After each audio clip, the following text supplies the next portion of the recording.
ஜோதிட சாஸ்திரம் 27 நட்சத்திரங்களையும் 12 ராசிகளையும் நவ கிரகங்களையும் அடிப்படையாக கொண்டுதான் இயங்கி வருகின்றன. இதில் நவக்கிரகங்கள் ஒவ்வொன்றும் ஒவ்வொரு விதமான குணநலன்கள் கொண்டவை. நவ கிரகங்களில் குருவை அடுத்து இரண்டாவது சுப கிரகமாக திகழ்பவர் சுக்கிரன். தனகாரகன் குரு பகவான் பணத்தை தருகிறார் என்றால் அந்த பணத்தை சந்தோஷமான வழிகளில் செலவு செய்ய வைப்பவர் சுக்கிரன். ஒருவர் பணத்தை பற்றி கவலைப்படாமல் செலவு செய்கிறார் என்றால் அவர் சுக்கிரனின் ஆதிக்கத்தில் பிறந்தவர் என்பதை அவரின் ஜாதகத்தை பார்க்காமலே அறிந்து கொள்ளலாம். சுக்கிர பகவான் கலைகளுக்கு அதிபதி என்பதால் எழுத்து, இசை, பாடல், நடனம், நாடகம், பாட்டு, சினிமா ஆகியவற்றில் புகழ்பெற ஜாதகத்தில் சுக்கிரன் நல்ல நிலையில் இருக்க வேண்டும் என்பது அவசியம். சுக்கிர பகவான் ஜாதகத்தில் எந்த நிலையில் இருந்தாலும் ரிஷபம், துலாம், மிதுனம், கன்னி, மகரம் மற்றும் கும்பம் ஆகிய 6 ராசிக்காரர்களுக்கு துன்பத்தை விளைவிப்பதில்லை. ரிஷபத்திலும் துலாம் ராசியிலும் ஆட்சி பெறும் சுக்கிர பகவான் தனது எதிரியான குருவின் வீடான மீனத்தில் உச்சமடைகிறார். தனது நண்பனான புதனின் வீடான கன்னியில் நீசமடைகிறார். ஜாதகத்தில் சுக்கிரன் வலுவிழந்தால் அவரின் திருமண வாழ்க்கையில் தடைகள் ஏற்படும் வாய்ப்புகள் அதிகம். சுக்கிர பகவான் ஜூலை மாதம் 31ஆம் தேதி சிம்ம ராசிக்கு பயிற்சியாக போகிறார்.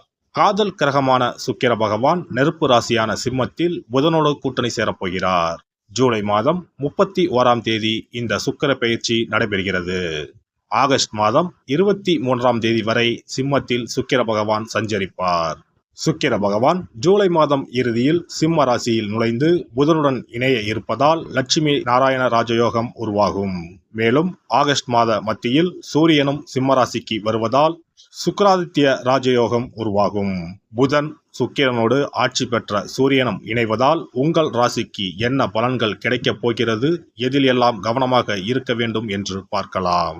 உங்கள் வாழ்வில் வளமும் நலமும் செல்வ செழிப்பும் பெற்று வாழ்வின் உயரிய நிலையை அடைய எல்லாம் வல்ல எம்பெருமானை வேண்டி விரும்பி கேட்டுக்கொள்கிறேன். கும்பராசி அன்பர்களே, உங்களுடைய ராசிக்கு 7ஆம் வீட்டில் சுக்கிர பகவான் அமர்கிறார். சிம்மத்தில் இருக்கும் சுக்கிர பகவான் உங்கள் ராசியை பார்ப்பதால் பொலிவு கூடும். உற்சாகமாக செயல்பட போகிறீர்கள். துவண்டு கிடந்த உங்களுக்கு தோள் கொடுத்து தூக்கிவிட ஆட்கள் வரப்போகிறார்கள். எதற்கெடுத்தாலும் சண்டைகள் என சென்று கொண்டிருக்கும் குடும்பத்தில் சமாதான புறாக்கள் பறக்கப் போகிறது.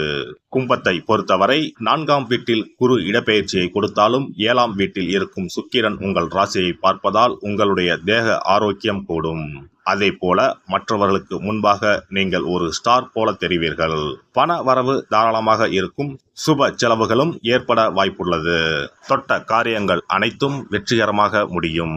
அரசாங்க காரியங்கள் அனுகூலமாக முடியும். தாய்வழி உறவுகளால் நன்மைகள் ஏற்படும். தொலை தூரத்திலிருந்து எதிர்பார்த்த சுப செய்திகள் இந்த காலகட்டத்தில் கிடைப்பதற்கு வாய்ப்புகள் உண்டு. கணவன் மனைவிக்கு இடையே சிறு சிறு கருத்து வேறுபாடுகள் ஏற்பட்டாலும் உடனே நீங்கிவிடும். ஒருவருக்கொருவர் விட்டு கொடுத்து செல்வதன் மூலம் பிரச்சனைகளை தவிர்த்து விடுவீர்கள்.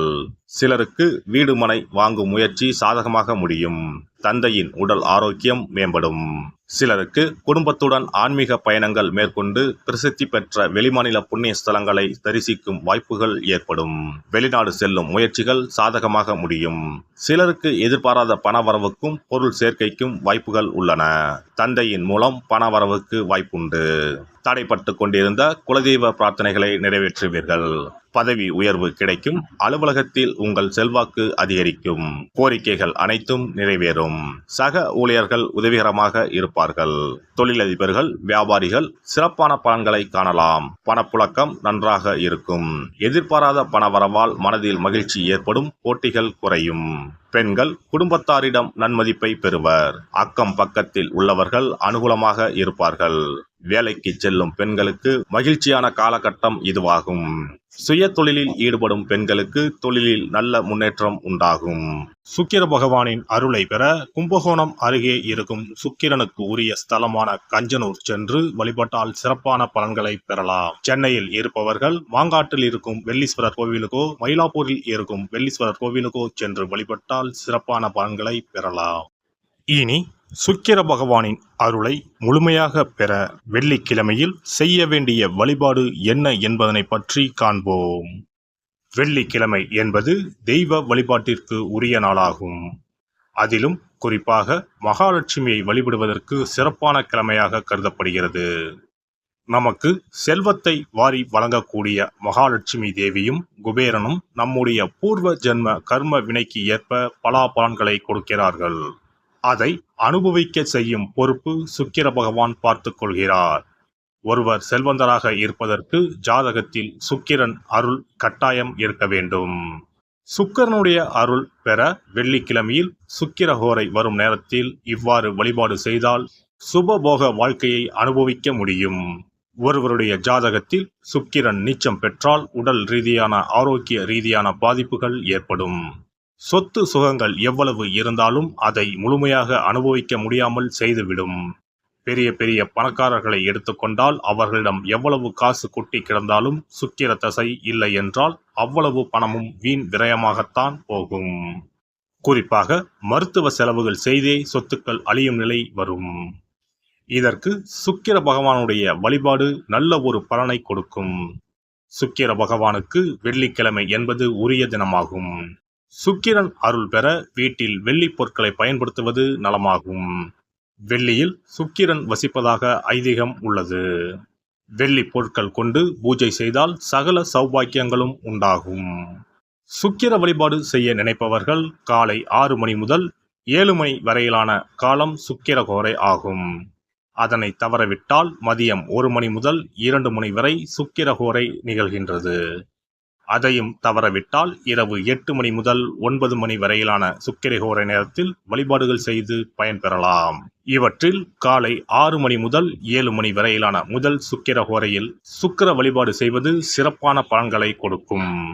காலை முதல் மாலை வரை உபவாசம் இருந்து சுக்கிர பகவானுக்கு உரிய காயத்ரி மந்திரத்தை உச்சரித்து கல்கண்டு சேர்த்த சர்க்கரை பொங்கலை நைவேத்தியம் படைத்து வெள்ளை நிற பூக்களால் அர்ச்சனை செய்ய வேண்டும்.